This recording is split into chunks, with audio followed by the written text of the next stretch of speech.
महाराज हे तुमच्यासारखे मागण पुढून फुफुट आवड त्यांना कोणी नाही, आम्हाला सगळे बंडे.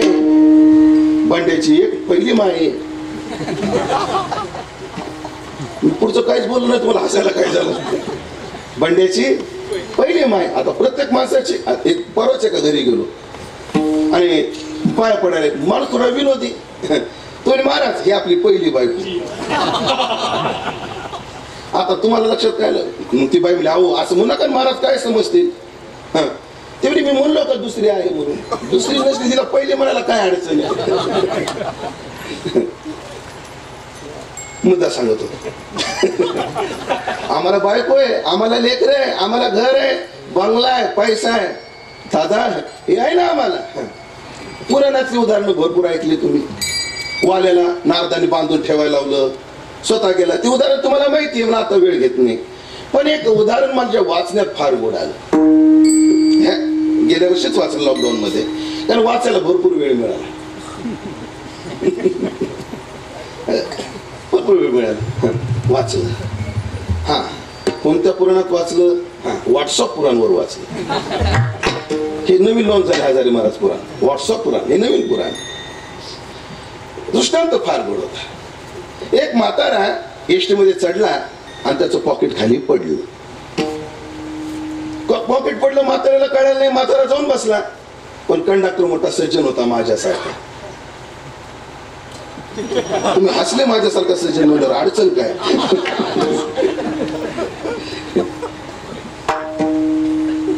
कंडक्टरला विचार कोणाचं पॉकेट आहे? तुम्हाला महाराज एसट्याला तर संप आहे, कंडक्टरला कसं काय सापडलं राव. पण तेव्हा संप नव्हता. कोणाचं पॉकेट आहे? सगळ्यांनी आपापले पाहिले. म्हातारा नाही बाळा माझे. पण बाबा तुमचे कशावरून? ओळख पाठवा. ते सांगितलं बाबा बाकी तर काही आठवत नाही मला, त्याच्यात पैसे किती आहेत, पण त्याच्यात एक पांडुरंगाचा फोटो आहे म्हटलं. म्हाताऱ्याने उघडून पाहिला कंडक्टरनं, तर जुन्यातला ब्लॅक अँड व्हाईट फोटो दिसला. या घटनेत त्याला काहीतरी इंटरेस्ट वाटलं. कोणाला? त्या कंडक्टरला. सगळ्याची तिकीट काढली, म्हाताऱ्याच्या शेजारी येऊन बसला. बाबा फोटो फार जुना दिसतोय. आणि मग 60 वर्षापूर्वीचा आहे. एवढा जुना? हो. माझे आई वडील आळंदी पंढरीचे वारकरी होते बाबा. मग माझे वडील पंढरपूरला गेले आणि तेव्हा मुरमुऱ्याच्या पुड्यामध्ये चिटकून यायचे ते फोटो. तो काळ कोणाकोणाला आठवतोय? मला तर आठवतोय हो, तुमचं माहित नाही मला. नंतर कलर आले, 4 कलर आले, पण आधी काय यायचे? Black and white. तो फोटो आहे बाबा. मग 60 वर्ष हा फोटो टिकला कसा? महाराजाच्या म्हणजे बाळा त्याच्यावर अनेक फोटो आले आणि गेले म्हणून हा टिकला. अनेक आले आणि गेले, पण हा असाच राहिला म्हणून टिकला. म्हणजे नेमकं काय सांगतो मुले 2 मिनिटं समजा. आहे का वेळ? आहे ना, अर्धा तास आहे अजून. आहे ना वेळ? कारण मला कीर्तन इमानदारीनं करावं लागेल, तरी इमानदारीनं होईल. तुम्ही वेगळा अर्थ करू नका, तुम्हाला त्याच अर्थ करायची सवय.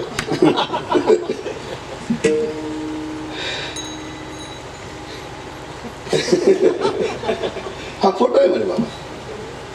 एवढे दिवस कस काय टिकला? म्हणजे याच्यावर अनेक फोटो आले. म्हणजे हा फोटो जेव्हा मी माझ्या पॉकेट मध्ये लावला तेव्हा मला आपले माय बाप वाटायचे, देव नव्हता आपला वाटत. म्हणून या फोटोवर मी माझ्या माय बापाचा फोटो लावला. मग बाबा थोडे दिवस संपले, माय बाप गेले.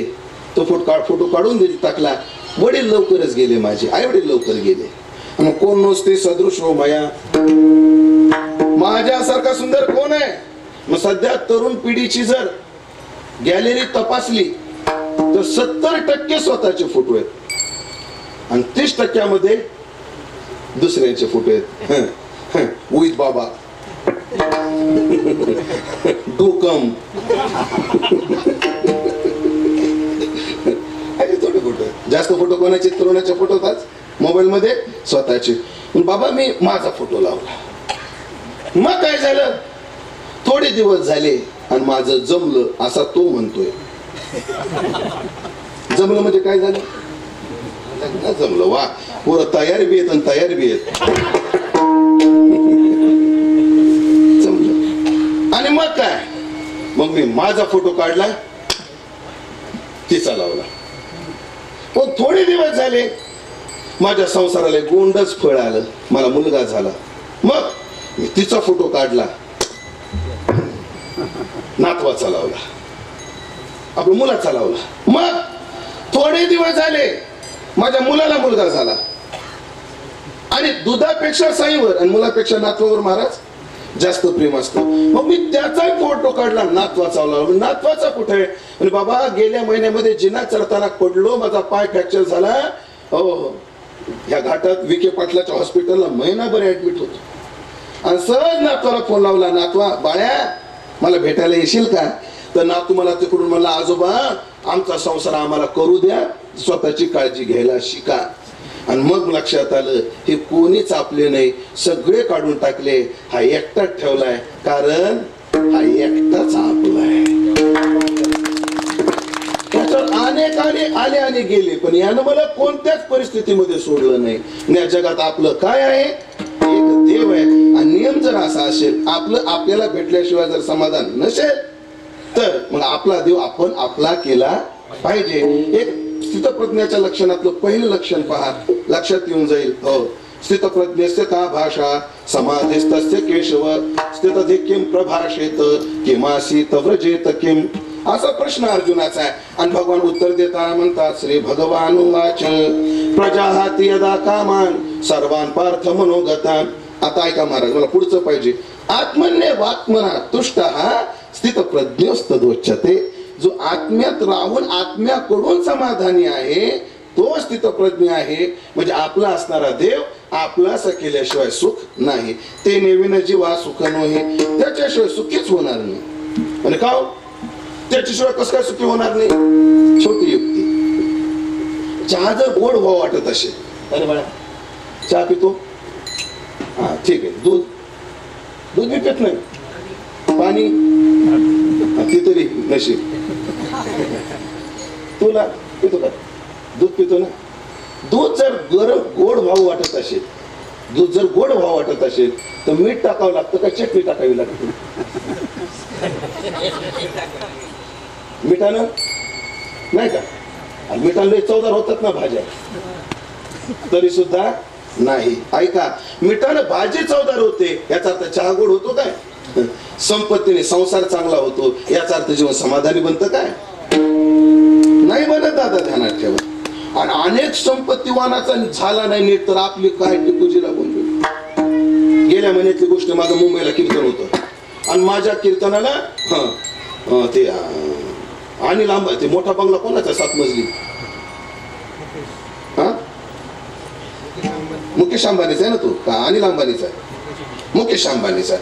मुकेश अंबानी माझ्या कीर्तनाला आहे. असे समोर बसलेले गुळाचा खडा द्यायला. मला खोटं वाटतंय काय? तुम्ही हसताय त्याच्यावर तुम्हाला खोटं वाटतंय? खरं सांगू का, तुम्हाला खोटं वाटणं साहजिक आहे, कारण खोटच आहे. तुम्हाला खोटं वाटणं साहजिक, कारण हे काय आहे? खोट आहे. पण कल्पना करायला काय हरकत आहे? काय हरकत आहे? मला म्हणे महाराज चल चला ना आपल्या घरी, पाय लागू द्या ना. म्हणलं नाही हो, मला कार्यक्रम गाठायचा. नाही राव महाराज 2 मिनिटं. म्हणलं मुकेश भाऊ शक्य नाही, आम्हाला पुढचा प्रवास पाहावा लागतो, तारखा दिलेल्या असतात, वेळेवर जावं लागतं, लोक आमची वाट पाहतात. नाही नाही महाराज 2 मिनिटं राव, 2 मिनिटं. महाराज माझा बंगला साधा नाहीये, 700 कारची पार्किंग होते, 3 हेलिपॅड आहेत, प्रत्येक बेडरूमला प्रशस्त स्वतंत्र स्विमिंग टँक आहे. जगात आकर्षणाचा विषय माझं घर म्हणजे काय आहे, खेड्या पडत नाही. मला इकडं पाहता अनिल मुकेश भाऊ, मला तर येणं होत नाही, पण इथून पाहू म्हणलं आपण.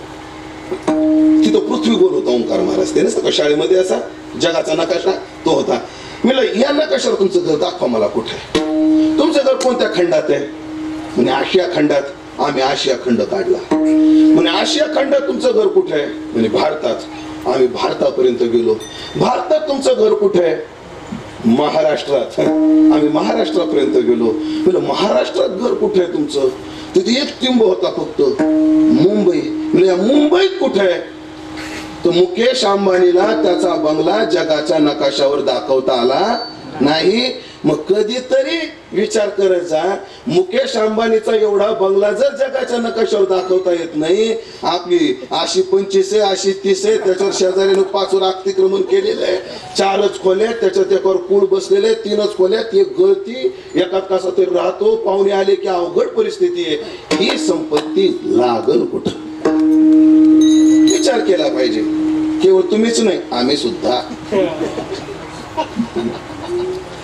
विचाराचा अधिकारी प्रत्येकाच आहे, विचाराची गरज प्रत्येकाला. तुम्हीच केला पाहिजे असं थोडीच. आम्ही पण. संपत्तीने संसार सुखाचा होतो, प्रतिष्ठेने सुखाचा होतो म्हणणं सुद्धा चुकीचंच आहे.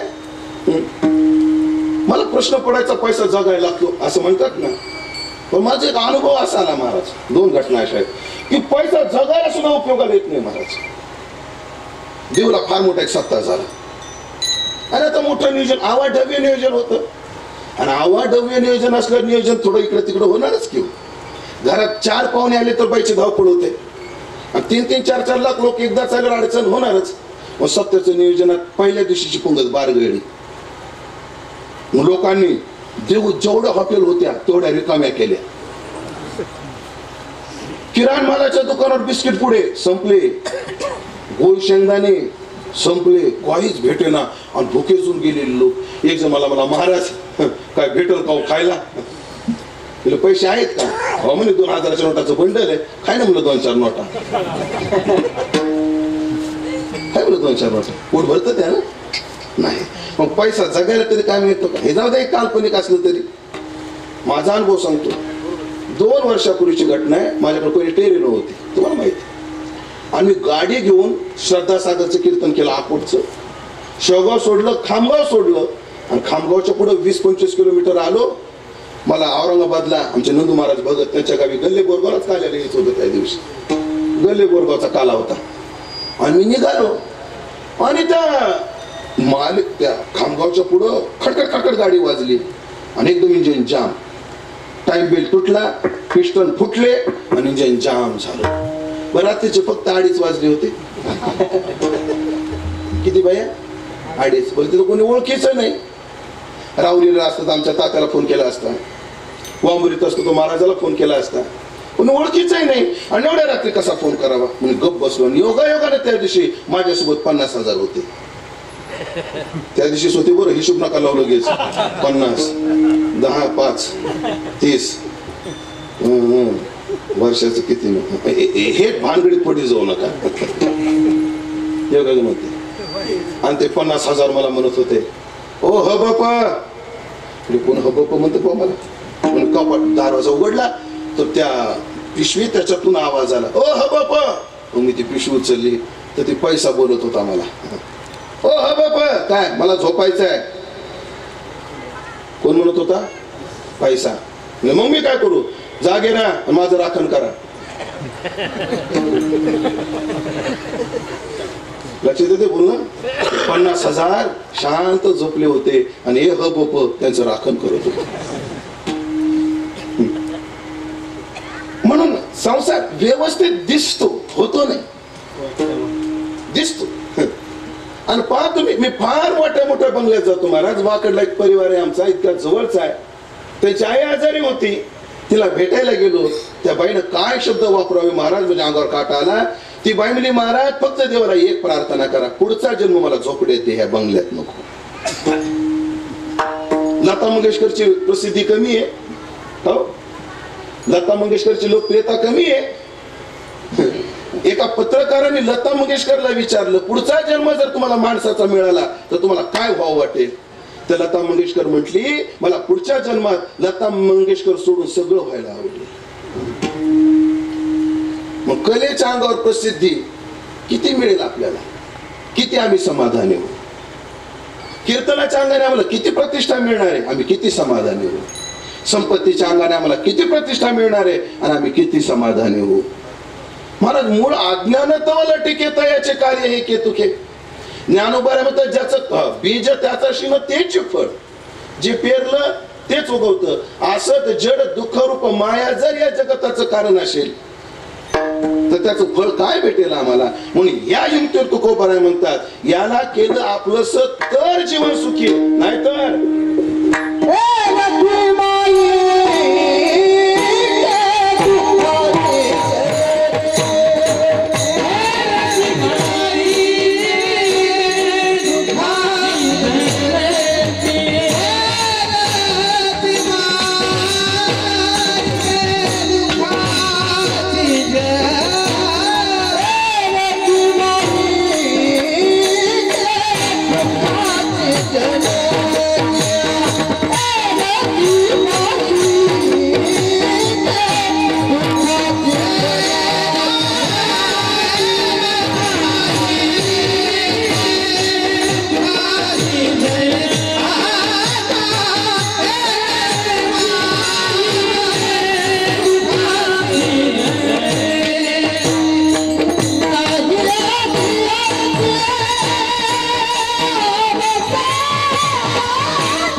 जीवन सुखी आहे. आणि त्याच्या व्यतिरिक्त जेवढं काय केलं ते दुःखाला जन्म देणार आहे. शब्द किती गोड. दुःखाची जनिती का? दुःखाची टोपी तरी घाला. काय खरं तर पांढरट पोशाख पाहिजे असा नियम आहे संप्रदायाचा आणि तसं असलंही पाहिजे. पण आम्ही थोडं काळाच्या ओघात थोडं कॉम्प्रोमाइज करतो. असेच कपडे पाहिजे एवढ्या अपेक्षा न ठेवता कपडे असले पाहिजे एवढ्या अपेक्षा ठेवतो. याच्या व्यतिरिक्त येरती मायके का बरं उभी म्हणून गेलो. मूळ अज्ञान तवल टिके तयाचे कार्य हे केतुके. त्याचं कार्य हे किती आहे म्हणून ही जनिती आहे. एक गीतेचा श्लोक सांगतो ना, आता 8 तास घेतो. गीता मौली यो ये संस्पर्श जा भोगा दुःख यो नैव एवते आद्यंतवंत कोणतेय न ते शूरमते बुधा. काय भगवान म्हटले? आद्यंतवंत. याला आधी आणि अंत. याला अजून अडचण काय? दुःख यो नया, दुःखाला जन्म देणारे आहे. दुःखाला जन्म देणारे भोग असल्यामुळे येरती माईके दुःखाची जनिते नाही आधी अंत अवसानी. देव जर सोडला ना, सगळ्या गोष्टी 4 प्रकारचं दुःख देतात माणसाला. कमवायचं दुःख, मिळवण्याचे दुःख, त्याला सांभाळायचं दुःख, ते खर्च झालं तर दुःख, आणि ते संपूनच गेलो दुःखच दुःख. हे मी नाही शास्त्र अर्थानं अर्जने क्लेशा तथैव परिपालने नाशे दुःखम वेय दुःखम धिगर्थान क्लेश कारेना. तात्पर्य एक आहे येरती माईके दुःखाची जनिती नाही आधी अंती अवसानी. म्हणून बाबा तू एक कर, अविनाश करी आपुली आईसे. अविनाश तत्व तू आपलंस कर. आणि ते आपलंस करायला काय करावं लागेल? लावी मना पिसे गोविंदाचे गोविंदाचे लावी मना पिसे गोविंदाचे गोविंदाचे लावी मना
मग या विनाशीला आपलंसं करण्यापेक्षा अविनाशी परमात्मा तत्व आपलंसं कर आणि एवढ्या करता तुला गोविंदाचं पिसं लावावं लागेल, त्याचं वेड लागलं पाहिजे. त्याचं वेड लागल्याशिवाय तो मिळणार नाही, हे तेवढं ध्यानात ठेवा. लावी मना पिसे गोविंदाचे. तो गोपिकांना प्राप्त का झाला? दिवाणी बनी मै दिवाणी बनी म्हणून प्राप्त झाला. तो जगद्गुरु तुकोबरांना का प्राप्त झाला? तो का वेडा अविचार. तो मीराबाईला का प्राप्त झाला? लोक कहे मीरा भैरे बावरी. सगळे संत हे वेडे झाले. वेड कशाला म्हणतात? एकच मुद्दा सांगतो, परिस्थितीचं भान न राहता एका छंदात जो गुंतून राहतो त्याला वेड म्हणतात. हो, एकाच छंदात गुंतून राहतो. एकदा मी वेड्याच्या दवाखान्यात गेलो होतो बघायला, बरं नाही तर इलाज करायला गेलो काय बघायला गेलो होतो. तर एक वेड असं भिंतीला कान लावतो, ऐकत होतो काहीतरी. कोणच डॉक्टर असं काय म्हणे? असंच करतो म्हणे. 20 वर्ष झाली इथे मी तो असाच करतो म्हणे, भिंतीलाच कान लावले म्हणे. मी फिरून आलो मोठ्याला, नेमकं काय काय येतं बघावं आपण. मी भिंतीला कान लावला आणि मी त्याला म्हणले काय काय येत नाही? येडेत का मला महाराज? 20 वर्ष झालं मला अजून ऐका नाही आलं. बरं एका मिनिटात ऐकायला कसं आहे? एकच छंद, आता त्याच्या व्यतिरिक्त दुसरं काहीच नाही. असं वेळ प्रभूच्या चिंतनाचं लावलं की मग तो आपलासा होतो. म्हणजे महाराज आता जगण्याचं झालं, मरण्याचं काय? मरण्याचा सुद्धा फायदा आहे. याला आपलंस केल्यावर त्या व्यक्तीचं आदर्श मरण काय होतं? अभंगाचं शेवट.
मृत्यूच्या संबंधानं परमप्रयोजन काय आहे? तुका म्हणे का मरण्याची सरे, आता पुन्हा जन्माला यायचं, पुन्हा मरायचं, ह्या परंपरेचा विच्छेद होतो.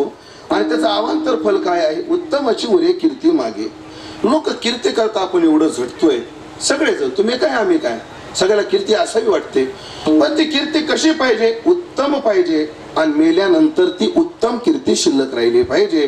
आणि असं जर तुम्हाला करायचं असेल, असं आदर्श मरण जर मारायचं असेल, तर देव आपलासा करावा लागेल. आणि सुखानं जगायचं असेल तर देव आपलासा करावा लागेल. ज्ञानेश्वर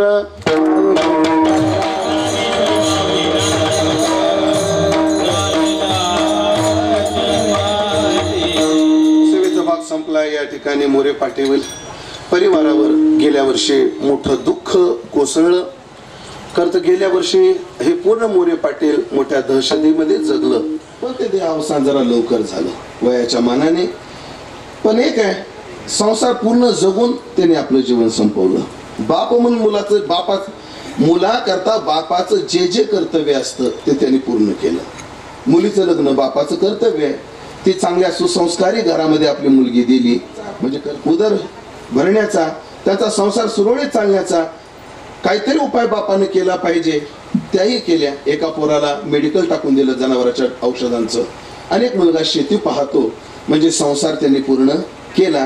खरं तर आता सर्व संसार पूर्ण झाल्यानंतर जीवन तुकोबा काल्याच्या प्रसंगात प्रसंग आहे पहा. झाले मग पोट, आता पोट भरलं, आता काय करायचं? आता खेळ खेळायचे, फक्त आनंद लुटायचा. हो, फावल्या त्या करू चेष्टा निश्चळ द्रष्टा बैसोनी. आम्ही द्रष्टे हो, निश्चळ हो, आणि आता फावल्या त्या चेष्टा करू. खरं तर खरा आनंद लुटण्याचा काळ त्यांचा आला होता, पण काळाला ते मान्य नव्हतं. आयुष्य संपलं आणि त्यांना जावं लागलं. म्हणून त्यांच्या दृष्टीने ते गेलेले आहेत. पण सत्यम आणि शिवम ह्या दोन मुलांना आपल्या पित्याचं छत्र हरवल्याचं दुःख निश्चित आहे. जीवनामध्ये मी काय सांगतो, जाई जे सोयरा. लोक आग्रहानं त्यालाच आमंत्रण देतात लग्नाचं. ज्ञानोबाची ओवी आहे. लोक आग्रहानं त्यालाच आमंत्रण देतात जो मोठा आहेर ठेवण्याची कुवत आहे. दिठी ठरलेली नाही. अजून तारुण्य आहे, परिस्थिती आहे, शेती आहे, एखादा दुकान आहे, शरीर आहे, परिस्थिती आहे, कर्तृत्व करण्याची धमकही कदाचित असेल, पण ते कर्तृत्व केल्यानंतर कौतुकाचा हात फिरवणारा बापाचा हात मात्र या पोरांवर आता नाही. बाबा, बापानं केलेलं कौतुकाचा काय आनंद असतो हे मला विचारा तुम्ही. बापानं केलेल्या कौतुकाचा काय आनंद असतो?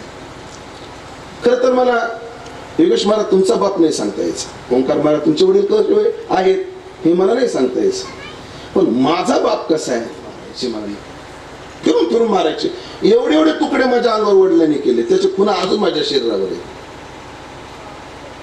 आणि ते कसं कसं मी एका घरामध्ये लपलो महाराज, एका घरात लपलो तर माझ्या वडिलांनी बाहेरून कडी लावून कुलूप लावलं, बाहेरचे कोणी उघडतील म्हणून. चाबी खिशात घेतली, पत्र्यावर चढले, पत्रा उचकला, खाली उतरले, मला मारलं. कुणी आत सुद्धा येऊ शकत नाही. आणि गुन्हा काय, आमच्या गावात माधवशास्त्री सोत यांचं कीर्तन होतं, मी कीर्तनाला गेलो म्हणून. एके दिवशी तर वडिलांनी इलेक्ट्रिक शेगडीची तार काढली महाराज, ती उलटण्याला बांधली आणि त्याच्यात करंट चालू केलं आणि त्याच्यावर मला 2.5 तास कोंबडा धरायला लावलं. का? मी भजनाला कीर्तनाला जातो म्हणून. हे सहन केले महाराज, यांना अर्धा जेव्हा तुम्ही खोटं नाही बोलणार तुम्हाला. असे माझे वडील. माळ असेल हा प्रश्न तुम्ही विचारूच नका. माळ होते काही नाही. मी आळंदीला आलो, माझे तयार केलं आणि पहिल्यांदा 2003 साली माझे वडील आणि आई आळंदीला आले. आळंदीला आले, अधिक मास होता, माझं कीर्तन झालं आणि वडील असे समोर आले. कोणी विचार कोण आहे? उमेश महाराजाचे वडील आहेत. सोबत मोठे मोठे महाराज त्यांच्या पाया पडायचे आणि ते गळाला करायचे की आपण आपल्या मातेच्या सुखामध्ये सुख पहा, आपल्या आईतच आता बाप पहा. दशरथ जरी गेला तरी रामप्रभू काय एवढा क्रांती करू शकले? बाप गेल्यानंतर रामाची क्रांती आहे, रावणाचा वध फार मोठी क्रांती आहे. आणि बाप असताना नाही येते, बाप गेल्यावर आहे. त्याचं एकच कारण आहे, वशिष्ठासारख्यांचं मार्गदर्शन आहे, विश्वामित्रासारख्यांचं मार्गदर्शन आहे आणि कौशल्याचा आधार आहे. म्हणून साधू संतांचे विचार बाळगत जा, साधू संतांचे सल्ले घेत जा आणि माय आईच्या आशीर्वादाने पुढे कर्तृत्व करत जा, अशी विनंती या परिवारांना करेन. सेवेला पूर्ण विराम देतो. आपलं जीवन परिवाराकरता पूर्ण जगून बाबासाहेब यांचं देहावसान गेल्या वर्षी झालं आणि त्यांना भावपूर्ण श्रद्धांजली समर्पित करतो. उपस्थित सर्व वैष्णव गुणीजन महाराज मंडळी यांचे आभार मानतो आणि फक्त आता एक विनंती करतो, हजारे महाराजांची भैरवी होणार आहे, कोणी उठायचं नाही. पण भैरवी कधी होईल? मी जय विठ्ठल करणार, विनेकरी इथं येणार आणि तुका म्हणे ज्ञानेश्वरा राखा पाया पेकिंग करा. इथे मात्र भैरवीचा आनंद आपण सर्वांनी लुटायचा आहे. मलाही लुटायची इच्छा आहे, पण माझी एक अडचण आहे, मला संगमनेरला लग्नाकरता जाणं खूपच गरजेचं आहे. कैलासवासी बाबासाहेब कारभारी पाटील मोरे यांच्या प्रथम वर्ष साधनानिमित्त आपण या ठिकाणी जमलेलो आहोत. महाराज म्हणाले, मरावं कसं असं आपण बाबासाहेबांकडून शिकलेलो आहे. प्रत्येक कुटुंबात प्रत्येक ठिकाणी ज्याचा जिव्हाळा होता आणि ज्या